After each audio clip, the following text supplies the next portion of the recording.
Assalamualaikum warahmatullahi wabarakatuh. Selamat siang sahabat Rosi. Apa kabar? Senang sekali saya Ayu, agen perubahan Pengadilan Negeri Kandangan tahun 2025 bisa hadir kembali menemani sahabat Rosi di episode ke-17 Inovasi Agen Perubahan tahun 2025 Rosi, Ruang Informasi dan Edukasi. Nah, program Rosi kali ini spesial karena kami menghadirkan narasumber yang sebentar lagi akan berpisah nih dan meninggalkan kami keluarga besar Pengadilan Negeri Kandangan. Nah, untuk episode ke-17 ini kami tidak menyiapkan tema khusus, nah hanya akan berbincang-bincang santai dengan narasumber dan juga kita mau flashback nih perjalanan karir dari beliau sampai menjadi keluarga besar dari Pengadilan Negeri Kandangan. Sebelum kita berbincang-bincang, kita sapa-sapa dulu sahabat Rosi yang sudah bergabung. Ini ada Narendra Hidayat, ada Yustitia Omnia, lalu ada Arita Yoga, ada akun Delias, lalu ada Hesti Patmi, ada Oega YYM, lalu ada STKH Maulida, lalu ada Mutia 5058. Oke, selamat bergabung untuk yang sudah menonton live IG kali ini. Kita langsung saja mungkin ya. Kalau sahabat Rosi sudah melihat postingan kami ini di Instagram, pasti sudah tahu siapa yang akan menjadi narasumber kita kali ini. Nah, narasumber kita ini sudah menjalani karir selama kurang lebih 25 tahun, baik sebagai hakim maupun pimpinan. Beliau menjadi bagian dari keluarga besar Pengadilan Negeri Kandangan pada tanggal 15 November 2021 sebagai wakil ketua. Lalu pada tanggal 15 Desember 2023 beliau diberi amanah sebagai ketua Pengadilan Negeri Kandangan. Langsung saja kita berbincang-bincang dengan beliau. Beliau adalah Bapak Dr. Ngurah Suradata Dharma Putra SHM. Selamat sore Bapak. Sore Mbak Ayu, sehat? Sehat Pak. Apa kabar Pak? Baik Mbak. Baik. Oke, program Rosi dan saya secara pribadi ini mengucapkan selamat atas promosi dan mutasi Bapak menjadi Ketua Pengadilan Negeri Situbondo. Semoga diberikan kelancaran nih Pak dan keberkahan dalam menjalankan dan mengemban jabatan yang baru. Dan semoga live kita kali ini bisa menjadi kenang-kenangan untuk Bapak, di mana Bapak pernah menjadi bagian dari keluarga besar Pengadilan Negeri Kandangan. Amin, terima kasih. Ya, mungkin kita langsung aja ya Pak, karena udah 10 menit berlalu. Ya, lanjut. Kan tadi saya perkenalannya Bapak ini sudah berkarir selama 25 tahun. Nah, mungkin Bapak bisa bercerita nih, sharing kepada kami juga awal mula karir Bapak nih hingga menjadi pimpinan di Pengadilan Negeri Kandangan. Silakan Bapak. Jadi saya ini udah 25 tahun ya, jadi kerja di pengadilan. Awalnya di tahun Desember tahun 2000 tuh SK pertama CPNS. Setelah CPNS itu sebagaimana Mbak Ayu juga kan habis itu jadi PNS dalam kurun waktu 2 tahun. Terus setelah PNS itu saya menjadi diklat. Diklat di dulu Cinere, bukan Megamendung. Jadi dulu Mahkamah Agung tuh masih gabung di zaman saya itu. Kan Departemen Kehakiman namanya. Nah, setelah diklat dia tuh 6 bulan. Setelah diklat kembali ke Satkar asal, tidak seperti yang sekarang berpindah dari Satkar. Dulu tidak. Dulu saya cakim CPNS, cakim PNS semua di PN Tabanan. Jadi kembali lagi ke PN Tabanan setelah diklat. Setelah diklat 2004 saya diusulkan untuk menjadi hakim. Hakim pertama saya di PN Gianyar. Pertama saya di PN Gianyar. Di Gianyar tuh saya kurang lebih 4 tahun 8 bulan kalau nggak salah. 4 tahun 8 bulan. Setelah 4 tahun 8 bulan saya pindah ke PN Tabanan. Kenapa saya bisa tetap di Bali sebanyak 2 kali di awal karir saya itu karena istri saya itu di Tun Denpasar. Jadi didekatkan gitu loh. Didekatkan karena waktu itu istri masih cakim dan saya duluan. Istri saya angkatan 17, saya angkatan 15. Nah, setelah dia jadi hakim, dia ditempatkannya di PT UN Denpasar. Nah, setelah di tempat saya tetap jadinya pindah saya ke PN Tabanan. Nah, setelah PN Tabanan itu ternyata istri saya sudah lama kan, jadi dia pindah ke PT UN Surabaya. Nah, pindahlah saya ke Pengadilan Negeri Mojokerto. Mojokerto itu dulu masih 1B. Dulu masih 1B. Baru juga dia naik kelas dari kelas 2 ke kelas 1B. Di Mojokerto tuh lama hampir kurang lebih 3 tahun sampai 2013. Dari 2011, 2012, 2013 ya. 3 tahun. Untuk di Mojokerto itu banyak, dari dulu memang sudah banyak variasi perkara. Tilang aja bisa sampai 3.000. Memang itu termasuk pengadilan negeri yang besar ya. Kalau yang nanti saya ini yang akan saya pindah ini Situbondo sepertinya tidak sebanyak itu perkaranya. Di sana perkara banyak, pidana dulu bisa sampai 900, perdata bisa sampai 50-60 banyak. Kalau tilangnya itu yang luar biasa banyak. Zaman dulu tilang belum kayak sekarang. Tilang tuh disidangkan secara langsung. Dulu saya ingat sampai 3.000, sampai masyarakat tuh apa namanya mengantri sekian banyak. Jadi emang bermanfaat sekali tuh tilang secara elektronik ini. Bagi hakim itu pengalaman saya dulu sidang capek sampai dibilang, wah hakimnya Melayu. Dari pagi sampai siang saya sidang capek nggak minum nggak ini ya. Keluar ruang sidang diteriakin sama masyarakat, wah hakimnya Melayu gitu. Melayu kan lari kan artinya kan. Itu loh. Itu pengalaman dan banyak juga kasus-kasus besar sama di sana. Setelah dari Mojokerto tahun 2013 tuh saya pindah ke Purwakarta. Nah, saya pindah duluan, istri saya kemudian ikut ke PT UN Bandung. Jadi dulu masih terus tarik menarik. PT UN Bandung itu saya lama juga tuh di Purwakarta. Purwakarta tuh dari 2013 sampai 2018. Nah, di 2017 saya di fit kelas 2. Nah, pada saat di fit itu karena kurang beruntung, jadi saya rankingnya kurang bagus gitu loh. Jadi saya jauh, jadi tempatnya setelah saya fit itu 2018 saya ditempatkan di Flores Timur, namanya Kabupaten Lembata di RTT sana. Nah, syukur alhamdulillah di sana ternyata banyak memang kawan-kawan yang orang Bali itu banyak. Ternyata emang NTT itu emang banyak orang Balinya ke daerah situ. Ada di Oela masih ada, di Kupangnya ada. Jadi bertemu lagi dengan kawan-kawan di Waikabuba ada, di Wengapu juga ada. Semuanya lengkap deh. Sepertinya seluruh kabupaten di NTT itu ada orang Balinya itu. Ditempatkan di situ. Nah, waktu itu ketua saya tuh lebih senior dari saya. Angkatan 16.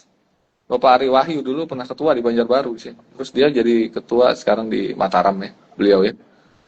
Itu orangnya baik banget itu. Terus banyak juga saya belajar dari meskipun beliau lebih junior dari saya, tapi saya tetap.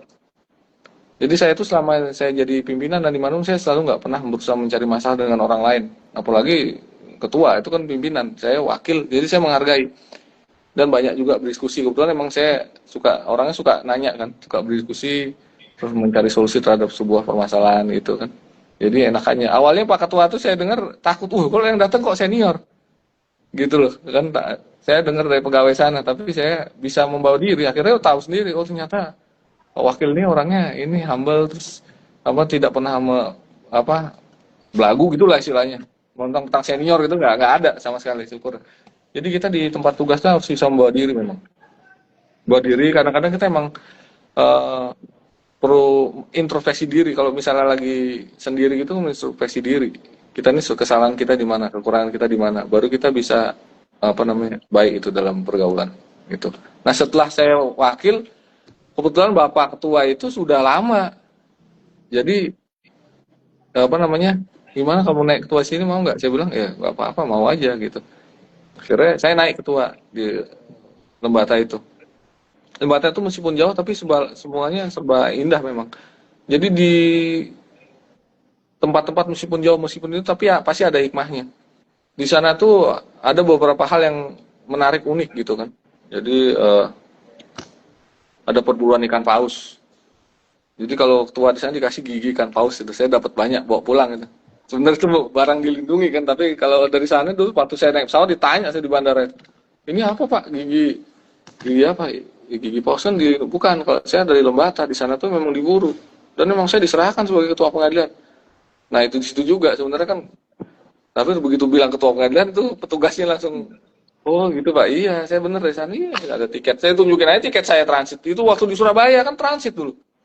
Jadi saya tuh dulu waktu Surabaya itu istri pindah ke Semarang, di Lembata sorry, di Lembata itu istri dari Jakarta itu istri pindah ke Semarang, gitu loh. Jadi habis saya eh, istri Semarang tuh agak repot perjalanan. Jadi dari Flores tuh naik pesawat, pesawat baling-baling itu kan apa namanya ATR ya. Tapi di sana karena lapangan terbang kecil, jadi ATR-nya bukan ATR 72 kayak yang dari sini kan dari Balikpapan ke Banjarmasin itu kan ada tuh yang agak panjang ATR ini dia nggak bisa kalau ATR 72 ATR 42 namanya isinya lebih kecil tempat duduknya ya, kalau nggak salah cuma sampai 12 1 sampai 12 dan kalau yang pernah naik ATR pasti tahu dia tuh pintunya di belakang jadi biasanya kita orang Pak Bupati itu pasti nomor 12 terus saya nomor 11 nomor 10 gitu jadi yang pimpinan tuh kalau pas berangkat tuh ini apa namanya hmm, di belakang biasanya dia pintunya di belakang gitu jadi pernah juga itu trauma juga naik pesawat jadi ya di bulan-bulan kayak gini ya, waktu itu kok apa namanya cuacanya ini diterobos saya jadi hampir mau jatuh wih serem jadi sebenarnya apa banyak suka banyak ininya banyak ngerinya sih gitu loh saya mau jatuh jadi awan hitam tuh diterobos sama dia mau turun di Altari sampai orang di depan tuh Pemda tuh jadi ada emang kita lagi mau kunjungan jadi ada Pak KPA ada pejabat-pejabat di Pemda turun bilang Pak kalau itu tadi kenapa di Lembata kita habis semua gitu dia bilang ya syukurlah nggak kenapa-kenapa gitu dia turun dengan selamat terus kita beraktivitas gitu nah kalau pulang tuh yang jauh waktu saya di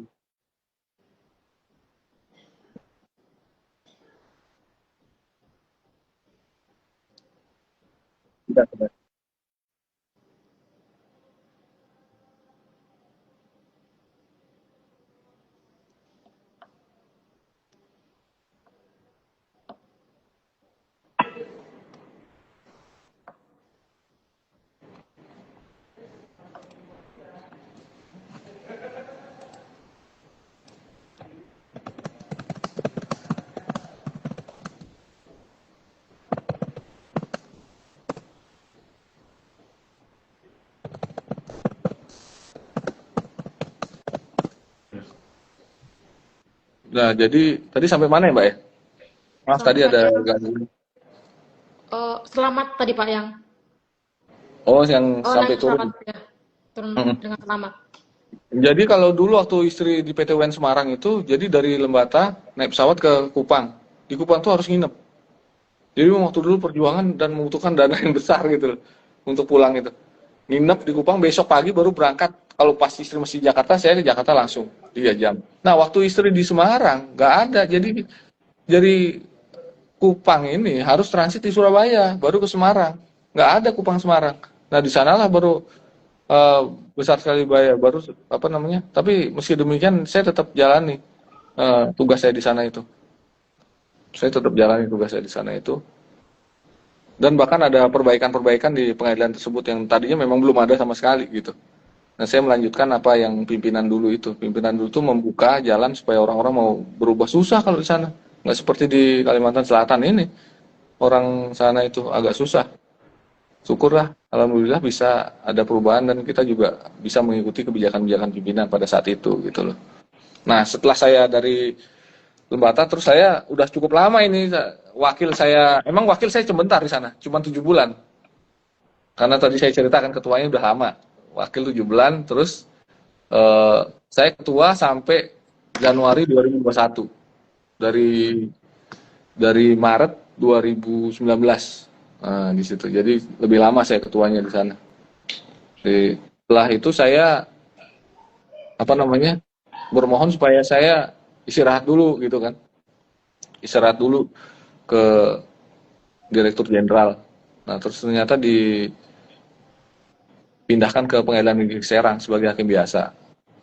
Di Serang tuh saya dari 2021 Februari sampai ya itu sampai saya dilantik sebagai wakil. Saya fit di bulan Oktober ya kalau nggak salah ya. Terus ada SK, kalau nggak salah September fitnya. Itu TPM-nya Oktober. Terus saya dilantik oleh Pak Budi Winata sebagai wakil di sini. Eh, karena apa namanya? Dia belum pernah tuh ke Kalimantan awalnya saya nggak tahu. Nah, sih baru mulai cerita agak banyak. awalnya nggak tahu Kalimantan kayak apa ya Kalimantan Selatan. Waktu itu si Pak Gusi bilang, Pak Ngurah itu jadi wakil di kandangan di gitu. Oh di mana tuh Pak? Saya bilang. Akhirnya saya browsing. Oh Kalimantan Selatan. Nah, syukurlah kalau Kalimantan Selatan jarak-jarak nggak terlalu jauh. Terus saya browsing kan, oh cuman 3 jam aja ke bandara kan. Jadi kalau mau pulang aman, ya kan? Aman dan kebetulan apa namanya? hmm, Anak saya udah besar-besar jadi nggak perlu terlalu banyak di ini. Selama ini kan sama istri dan apalagi sudah kuliah di Jakarta semua kan waktu itu. Yang kecil udah SM, SMP dia kalau nggak SMA, dia SMA baru kelas 1 gitu. Nah terus apa namanya, setelah wakil ya ya banyak sih perubahan-perubahan, silakan aja sekarang biar lebih berkembang apa yang mau ditanyakan terkait selama di sini. Kalau tadi kan perkenal terkait intro saya, eh, perjalanan karir saya gitu kan. Jadi sampai ke wakil di PN Kandangan dari apa namanya November ya 2021 sampai naik ketua Desember 2023 sampai dengan sekarang. Nanti tanggal 6 itu serah terima gitu. Hmm, oke. Kalau ada sahabat Rosi yang mau bertanya, silakan ya tinggalkan komentar di kolom komentar. Lalu ini Pak, saya penasaran nih sebenarnya kan Bapak ini dibilang menjalani profesi hakim ini kan udah cukup lama ya Pak. Apa sih Pak dulu yang menjadi inspirasi mungkin atau motivasi Bapak gitu dulu memilih profesi ini gitu? Hmm. Jadi awalnya kalau dari saya sampai SMA itu saya emang belum berniat jadi hakim gitu loh. Jadi saya tuh dulu pengen jadi pengacara aja. Pengacara bahwa kan waktu SD ya biasa lah kita itu apa pilot ya gitu kan. Pilot dulu cita-cita pilot. Terus setelah SMA apa udah nanti jadi pengacara kayaknya enak karena teman-teman saya banyak bapaknya pengacara. Jadi saya aja yang dulu bapaknya hakim di sekolah itu di SMA itu. Yang lain nggak ada, banyakan pengacara. Nah, kayaknya kok enak, kok apa makmur-makmur gitu kan. Nah, kan terus setelah saya kelas 3 kan saya udah penjurusan tuh kelas 2 tuh. Kalau zaman dulu kan A1, A2, A3, A4 gitu kan. Di universitas di SMA 78 tuh ada 4 jurusan. A1 fisika, A2 biologi, A3 ekonomi, A4 bahasa. Jadi ada 4. Nah, saya kebetulan dapetnya yang di ASOS, di A3. A3 itu kan pilihannya lebih sedikit daripada orang FIS kan. Nah, saya memang pada saat itu udah dibilang sama orang tua, kalau mau banyak pekerjaan, apalagi mau jadi lawyer segala macam, nggak pernah disebut-sebut jadi hakim sih memang waktu itu. Nggak, beliau tuh juga almarhum juga tidak mendorong untuk menjadi hakim, yang menjadi hakim. Nah, setelah saya daftar kan cuma boleh 2. Saya pilihnya Universitas Indonesia dan Universitas Udayana. Nah, di Universitas Udayana, apa, setelah lulus ternyata nggak masuk di UI, masuknya di UNUD gitu kan. Setelah di UNUD, nah di sana banyak ternyata teman-teman saya yang bapaknya hakim, kayak itu ya Pak Tudi itu yang sekarang mau jadi wakil Denpasar tuh teman saya satu angkatan.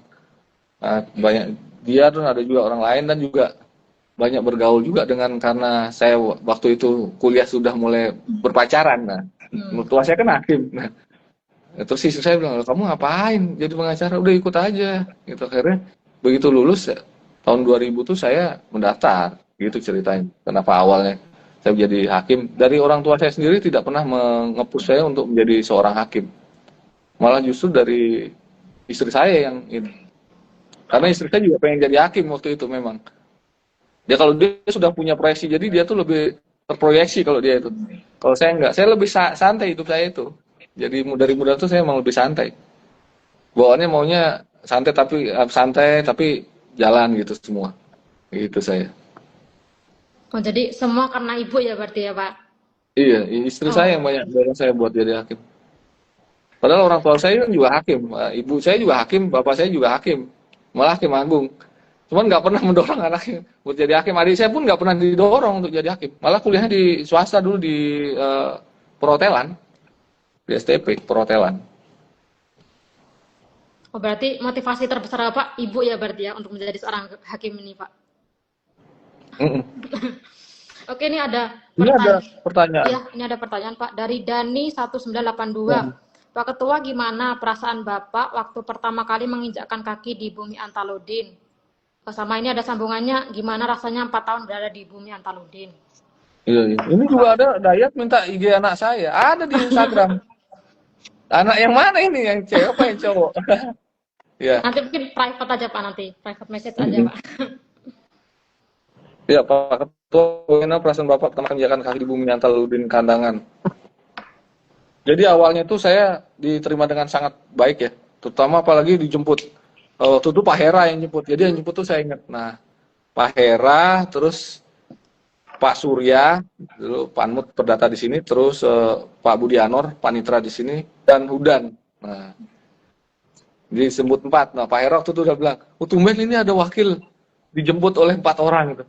Oh iya, saya senang sekali, saya merasa terhormat gitu ke Pak Hera kan. Saya bilang, wah ini pasti apa namanya ininya Pak Budi, orang-orang kepercayaan Pak Ketua dulu gitu. Saya ikut aja, saya senang dijemput. Jadi saya dari awal saat saya diterima, saya udah merasa senang karena merasa sangat diperhatikan oleh Bapak Ketua lama itu. Kok sampai dijemput 4 orang, padahal saya bisa aja saya dijemput supir aja jemput gitu loh, kan nggak apa-apa gitu kan. Sebenarnya saya kalau dihebohkan itu malah rasanya perasaannya kurang enak gitu Kak. Karena dijemput kok banyak gitu kan. Tapi saya merasa senang. Terus habis itu selama perjalanan kenapa ini rumahnya ini rumah itu. Jadi rame lah waktu itu dari awal sendiri sudah enak. Terus begitu sampai di rumah langsung ke rumah Pak Ketua itu memperkenalkan diri. Karena dikasih tahu rumahnya di sebelah. Terus beliau juga yang minta ke dulu ke Mbak Ila kayaknya supaya ngantar kemana-mana untuk beli sesuatu. Jadi benar-benar friendly banget, baik banget waktu itu. Jadi kesan saya bagus, nggak ngerasa dicuekin gitu loh. Jadi saya selama di sini dari awal kesannya sudah bagus.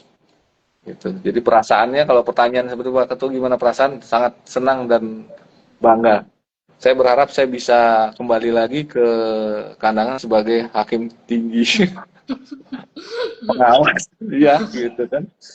Ya, harapan kami semua itu Pak. Baik, ini ada dari PN Situbondo nih Iya, Pak. Salam hormat Bapak, kami dari Pengadilan Negeri Situbondo. iya salam hormat ya. Nanti kita bergabung dan kita bersama-sama membangun di sana, sebagaimana saya membangun di sini bersama-sama dengan Bapak Wakil dan tim di sini ya. Oke, kalau belum ada yang berkomentar lagi, saya lanjutkan dulu ya Pak. Ini kan, Lanjut. ya Pak. Nah, lanjut. Ya, Bapak kan selama ini udah berkarir sebagai hakim dan juga sudah menjadi pimpinan nih Pak. Apa sih Pak suka duka mungkin atau momen yang paling Bapak paling apa ya istilahnya mengesankan gitu selama menjalani profesi sebagai hakim nih Pak? Momen yang mengesankan ya. Jadi momen yang sangat mengesankan itu dalam hal yang mengesankan yang sulit atau yang menyenangkan atau gimana ini? Atau mungkin suka duka Bapak gitu, yang Suka duka. Mm-mm. Jadi suka duka sebagai pimpinan itu sebenarnya hampir tidak ada ya, karena emang saya merasa ya, saya bisa memanage orang-orang itu dengan cukup baik ya, cukup baik.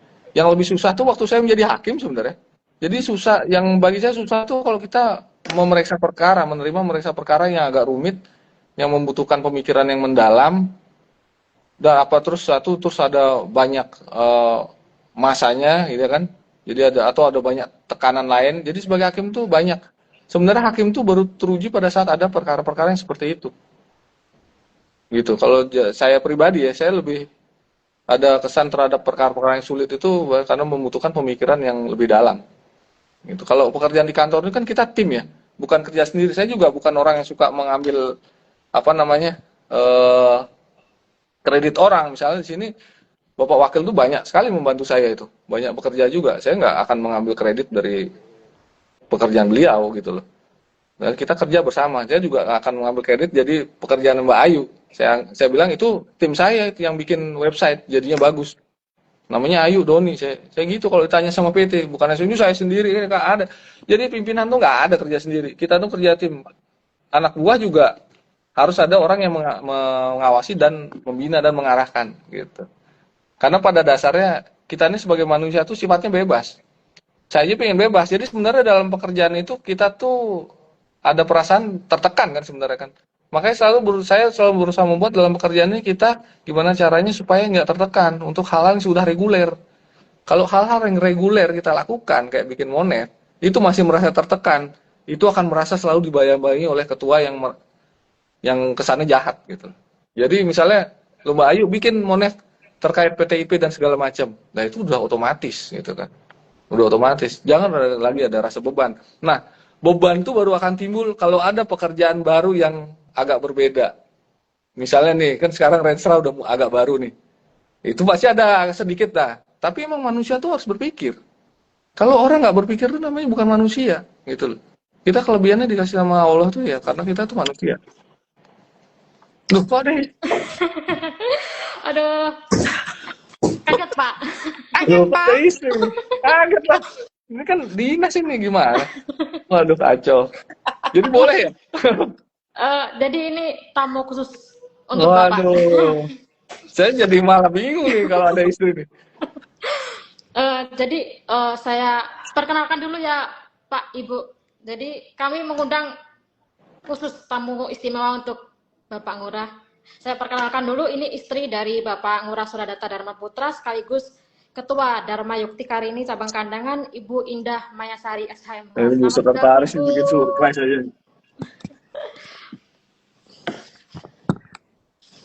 Halo, selamat siang.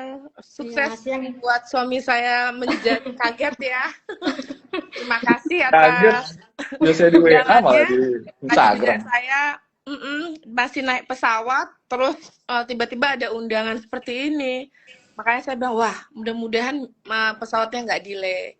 Alhamdulillah saya sudah sampai di tempat, jadi bisa bergabung bersama rekan-rekan kerja dari Bapak Ngurah Suradata Dharma Putra.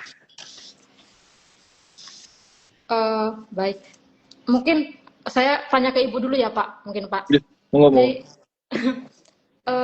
Ibu kan sudah mendampingi Bapaknya, Bu, selama ini kan berjauhan. Apa sih Bu suka duka gitu yang Ibu rasakan selama mendampingi nih Bapak? Apalagi ini berjauhan gitu Bu. Silakan. Suka duka. Oke. Mendampingi suami yang berjauhan ya. Dulu tuh kalau dilihat dari kehidupan kami itu sebenarnya kami tuh ada 2 fase ya. Perkawinan saya dari umur 0 sampai 17 itu kami tuh masih tinggal satu rumah. Jadi relatif penyesuaian itu gampang karena kami masih, suami memang di kabupaten, saya di provinsi, tapi kita masih pulang satu rumah. Nah, ketika ya layaknya rumah tangga yang normal ya, pasti kami berkumpul bersama keluarga, tidak ada halangan dan hambatan ya. Tidak ada. Jadi kalau misalnya ada apa-apa tuh kami seperti layaknya pasangan yang normal lah. Nah, yang kedua itu fase yang kedua nih, yang mulai dari 2017 sampai sekarang ya. Jadi saya selalu berpisah bersama suami itu sudah kurang lebih berapa tahun ya? Lupa saya, 8 tahun berarti ya. 8 tahun saya tidak satu rumah dengan suami, hanya bertemu itu sebulan 2 kali. Tapi kalau biasanya saya bandel bisa sebulan 3 kali. Jadi suka dukanya itu lebih kepada kita jadi berubah sih. Karena kebiasaan berubah. Dulu kalau ada permasalahan atau apa kita bisa selesaikan pada hari itu. Komunikasi juga ini. Sekarang semenjak berpisah itu lebih banyak menyiasati bagaimana cara kita untuk berkomunikasi yang baik. Karena kan waktu yang ada di kita tuh kan sebenarnya tinggal sedikit. Kalau ketemu tuh kan datang tuh 3 hari, datang penyesuaian lagi.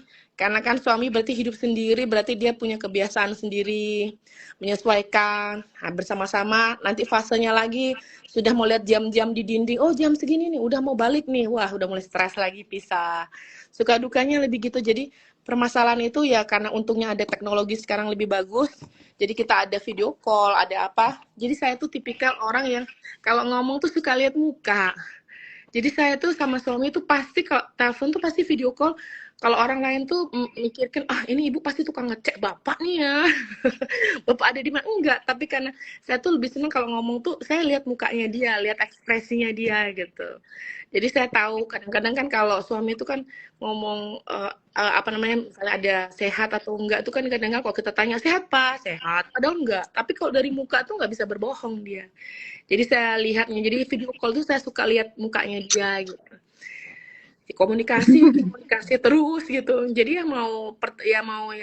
ya rumah tangga tuh pasti ada pertengkaran, suka duka dan lain sebagainya. Kalau saya manis kita rasakan sama-sama, pahit telan sendiri masing-masing.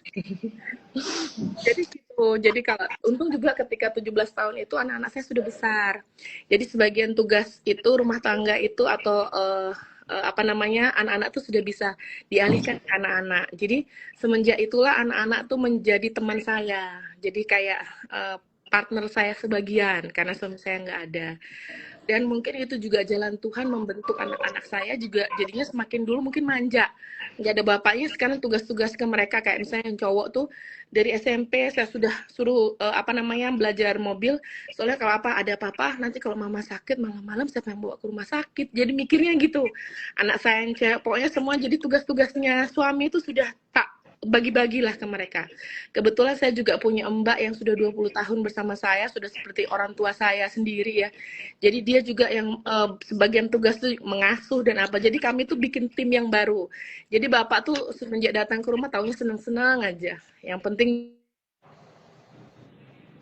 ya nggak ada ininya ya apa namanya kalau bisa ketemu sebentar itu nggak usah ada apa namanya susah-susahnya gitu. Suka dukanya ya itulah. Tapi kalau dijalanin ya karena kita memang sudah komitmen kayak gitu, kebetulan saya beruntung juga anak-anak sudah besar ya. Jadi saya menikmati lah gitu. Cuma bapak kan orangnya memang apa ya strict itu apa ya? Anak baik-baik ya. Jadi tuh kalau bolos tuh nggak mau ngapain nggak. Memang bapak tuh pada jalurnya.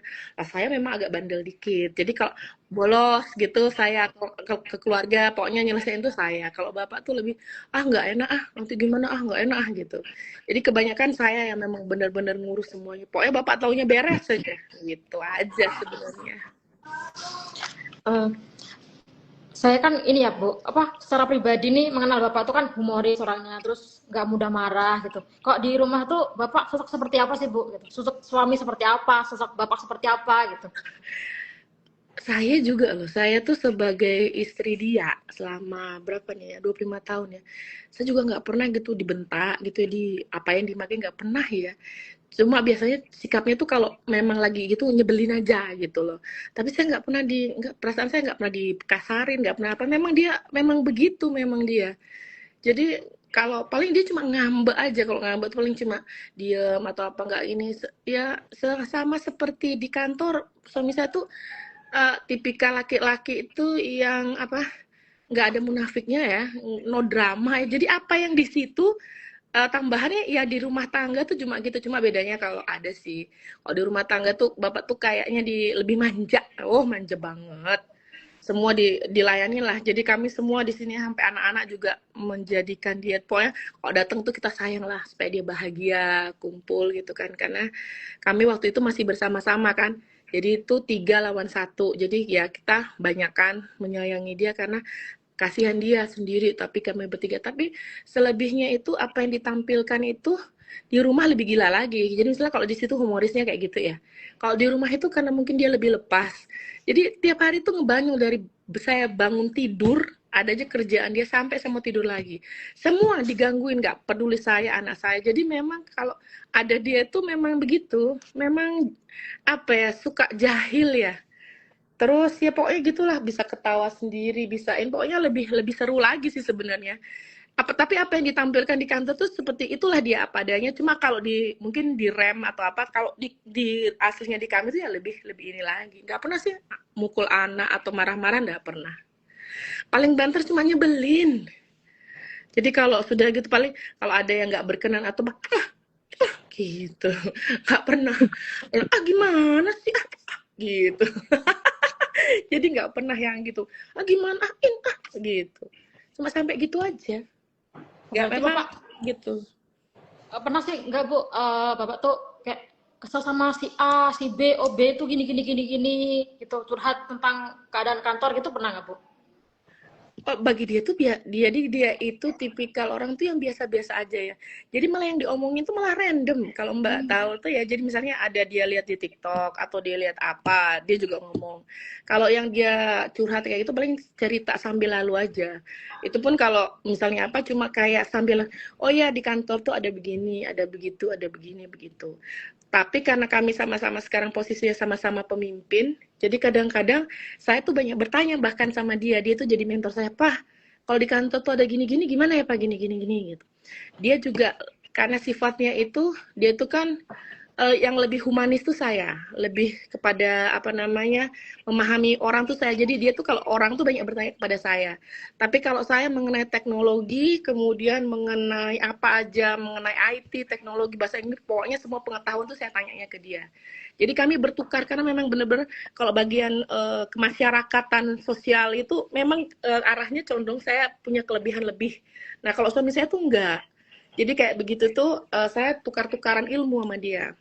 Jadi dia nanya, oh Pak, kalau mama tuh kayak begini-begini loh, gini-gini, gini-gini. Kadang-kadang tuh kalau di mobil atau apa, baru turun pesawat aja kalau kita udah ketemu tuh kadang-kadang suka langsung apa diskusi, kadang-kadang suka malah, kadang-kadang malah agak apa sih Pak, kok gitu sih gitu. Jadi suka gitu-gitu aja. Karena menghayati, tapi kalau di bagian sana memang saya biasanya banyak dimintain pendapat. Tapi saya juga gitu di bidang apa namanya administrasi dan apa semua karena ini baru saya banyak kata suami saya tuh begini, di PN-nya tuh begini. Jadi saya tuh banyak tahu tanpa harus belajar lagi karena pengalaman suami saya lebih dulu. Gitu aja. Ini ada komentar Bu dari Giska Isna, minta tips bagaimana Ibu dan Bapak selalu bisa bahagia walaupun melalui hari-hari dalam jarak jauh. Banyak nih buset nih. Suami saya itu tuh orangnya itu gini, dia tuh suka dengan dukanya itu nggak terlalu kelihatan sebenarnya. Jadi gini, dia tuh juga sebagai suami itu pertama dibilang berambisi itu nggak juga ya. Tapi saya selalu bilang pengen jadi apa. Tapi dia tuh tidak yang mau. Jadi dia tuh punya prinsip walaupun dia punya ambisi, tapi dia tidak mau prinsip-prinsipnya itu apa goyah. Kadang-kadang agak kaku di bagian sana itu. Jadi saya juga bilang, Pak gini dong, gini-gini gitu ya. Jadi lebih saya banyak mendorong dia gitu kan. Terus kalau misalnya, jadi kalau ada teman baik saya pernah bilang, kami tuh suami istri tuh di saya tuh ibaratnya itu gas. Gas gitu. Suami saya rem gitu. Jadi pada saat suami saya lagi slow, wah saya gas banget. Begitu juga begitu saya sudah Pak gini-gini saya tanya ini gini-gini udah perlu dah kamu kayaknya harus mengatur ini gitu. Jadi saya tuh gas, dia tuh rem. Jadi kalau mengenai apa tuh suami saya tuh orangnya nggak ada maksudnya inovatif, maksudnya yang terlalu begitu tuh nggak ada. Dia berjalan sesuai dengan ininya ya, sesuai dengan ininya saja, jalannya saja. Orangnya sebenarnya sangat simple. Dan yang membuat saya tuh sebenarnya lebih menghargai dia pada saat ini tuh karena selama ini kan dulu saya pikir wah ini manja banget nih suami gue nih, nggak pernah, maksudnya dari kecil dari ini dia nggak pernah ngapain. Nah baru kelihatan itu saya ketika dia tuh di Lembata ya, padahal saya tuh udah stres banget sebenarnya. Wah udah kayak gini nih gimana nih, gini gimana gitu ya, apalagi waktu enggak, terus jauh lagi, jauhnya itu nggak manusiawi juga gitu kan. Jadi saya di Semarang itu dia harus ke Semarang tuh dari sana nginep, abis itu ke Semarang, abis ke sini ke Surabaya 2 hari perjalanan. Begitu juga dengan pulangnya, ketemu kita sebentar dan dia juga nggak mungkin izin lama-lama kan.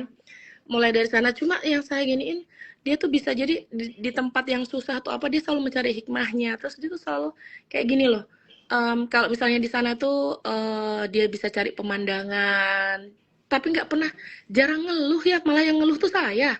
Saya tuh hobi ngeluh, kalau suami saya tuh cuma ngeluhnya sama saya aja, paling makanan nggak cocok itu dia ngeluh ya. Kalau apa, tapi kalau yang masalah kehidupan suami saya jarang ngeluh. Dia lebih tegar, kelihatannya walaupun kayak begitu, tapi dia lebih tegar daripada saya. Kebayang kalau saya ditaruh ke situ mungkin saya udah ini ya, tapi suami saya menjalani itu dengan bermartabat. Dia tidak apa namanya tidak apa ya, tidak putung, tetap memberikan yang terbaik. Disitulah saya berpikir, wah, nah di situ juga saya ketika waktu di Lembata itu, walaupun keadaan kayak gitu, saya sering datang karena kan, wah ini suami, jadi kadang-kadang saya izin dan teman-teman tuh juga tahu karena jauh ya. Jadi saya juga sering mendampingi dia, apa tuh mendampingi dia. Hanya itu yang bisa saya lakukan, mensupport dia. Jadi waktu saya naik pesawat kecil atau apa tuh, saya sampai gini, seumur-umur saya belum pernah juga, apalagi suami saya. Tapi dia kelihatannya, wah ini orang tegar gitu. Walaupun dia kelihatannya begitu, tapi dia ini kok tegar. Beda kalau saya kok nyong nyong nyong nyong, nyong. Padahal saya tuh lemah, panas sedikit aja deh gitu. Kalau suami saya tuh kelihatannya kelemar, tapi itu jalan, apapun jalan dia lebih kuat. Itulah makanya kami tuh seperti air sama minyak, nggak nyatu tapi bisa berjalan. Itu ada Mudah-mudahan pertanyaan, sampai ke depannya. Pak Dwi. Apa ini? Boleh nanya nggak, Pak Bu Ketua, kalau pas tiba-tiba timbul kangen, kalau pas jauh, hal pertama yang dilakukan, oh ini langsung video call, Pak. Gitu, video call, langsung cerita. Jadi kalau kita udah bersuami istri udah lama tuh, udah kayak temen gitu, Pak. Jadi apa itu Iya. bisa diceritain, ngobrol gitu kan, itu aja. Kadang-kadang Terus mau mimpi gimana? baru Masa bangun mau tidur pelukan aja kan nggak sudah bisa pegang pelukan. HP.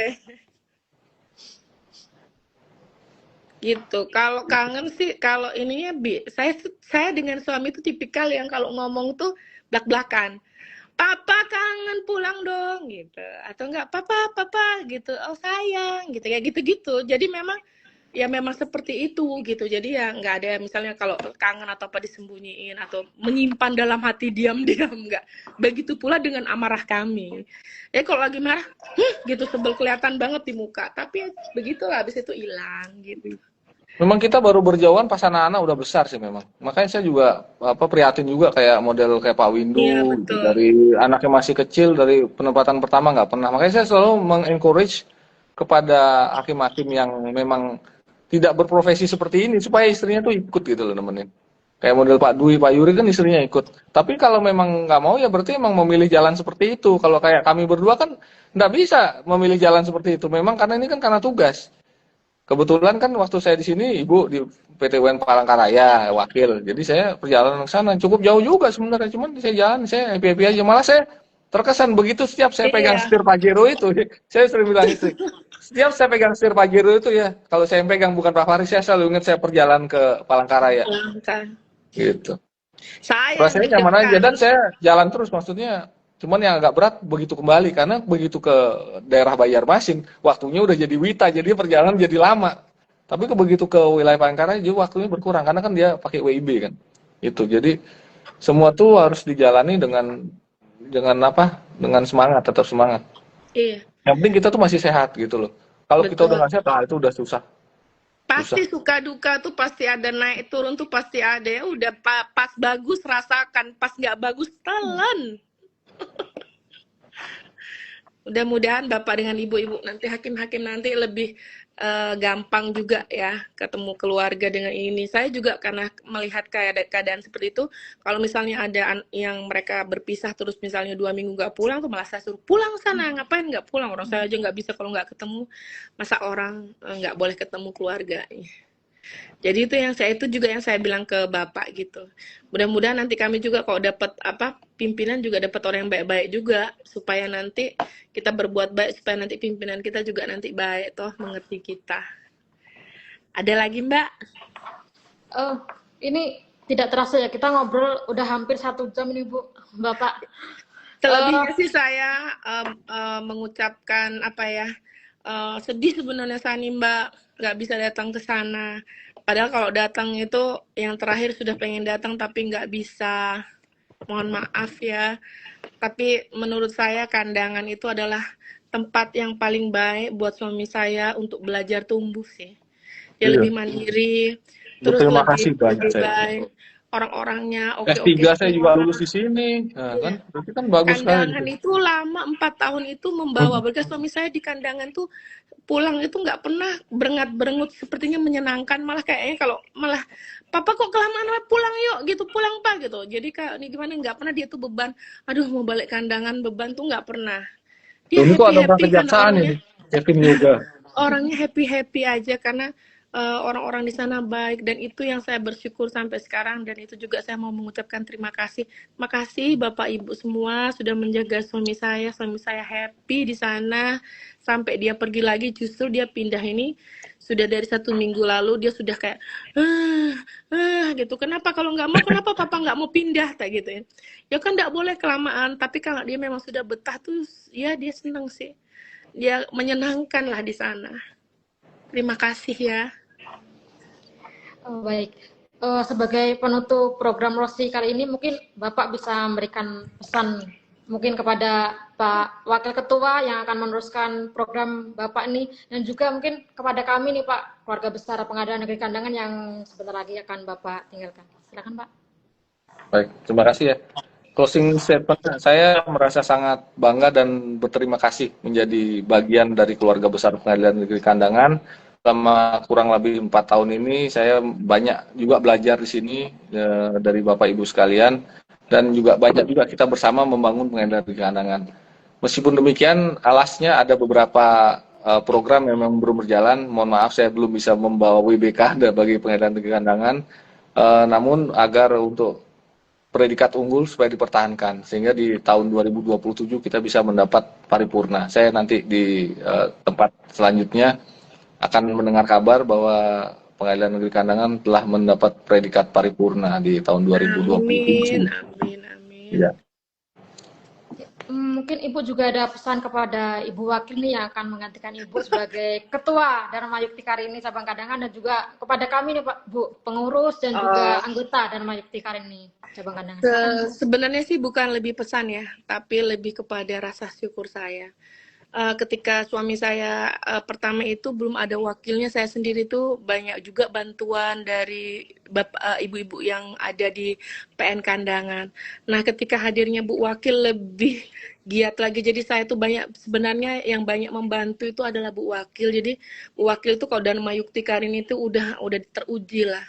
Jadi beliaulah yang membuat kita sampai sekarang Dharma Yukti kita tuh bisa berjalan dengan baik. Itu saya rasanya bersyukur, berterima kasih sekali kepada Bu Wakil, dan saya yakin ke depannya pasti akan lebih baik daripada saya, karena melihat dari selama ini Ibu tuh bekerja dan menetapkan semuanya, ibaratnya sudah mengetahui medan.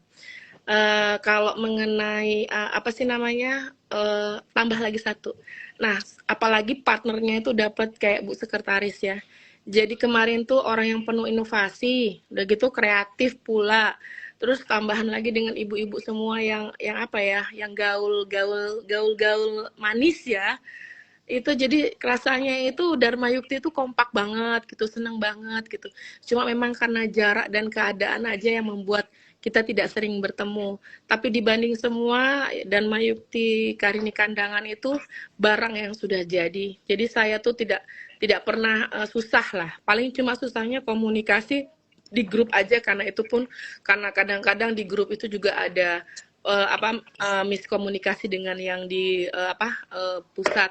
Jadi lebih banyak saya mengucapkan terima kasih kepada ibu-ibu DYK yang selama ini sudah membantu saya, Mbak Ila, kemudian Bu siapa? Bu siapa Pak? Bu Rafika, kemudian adik-adik semua, Mbak Ayu, pokoknya semua yang ada di sana, terima kasih, saya sudah dibantu selama ini. Semoga kedepannya lebih baik lagi, lebih kompak lagi, lebih jaya lagi, karena apapun itu saya ingin JYK PN Kandangan lebih bersinar. Terima kasih. Terima kasih Bapak dan Ibu, kami ucapkan kepada Bapak Dr. Ngurah Sudadata Dharma Pukta SHMH yang telah berkenan hadir nih sebagai narasumber dalam program kali ini.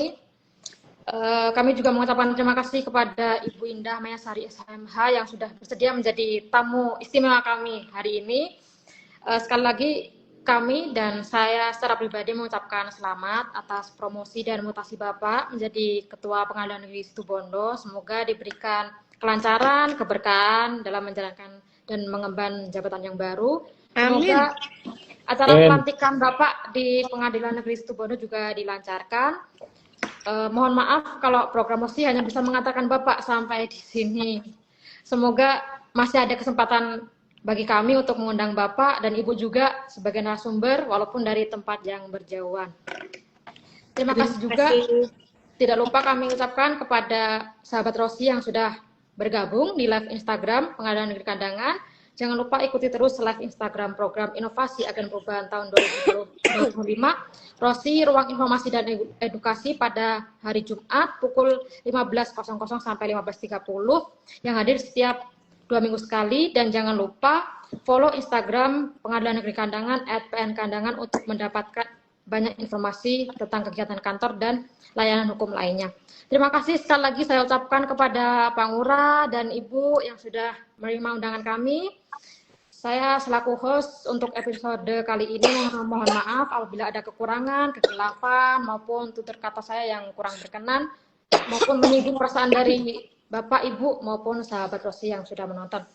Saya Ayu, Bapak Ngurah, dan Ibu Indah pamit undur diri. Wassalamualaikum warahmatullahi wabarakatuh. Sampai jumpa lagi. Waalaikumsalam warahmatullahi wabarakatuh. Keadilan itu datang dari hati. Setiap langkah Rosi penuh dedikasi. Bersama dalam harmoni untuk pelayanan, menuju masa depan berkeadilan. Masyarakat tak perlu risau lagi, karena Rosi hadir dengan informasi yang mengedukasi. Pengadilan Negeri Kandangan siap menginisiasi, memberikan layanan hukum jelas dan pasti.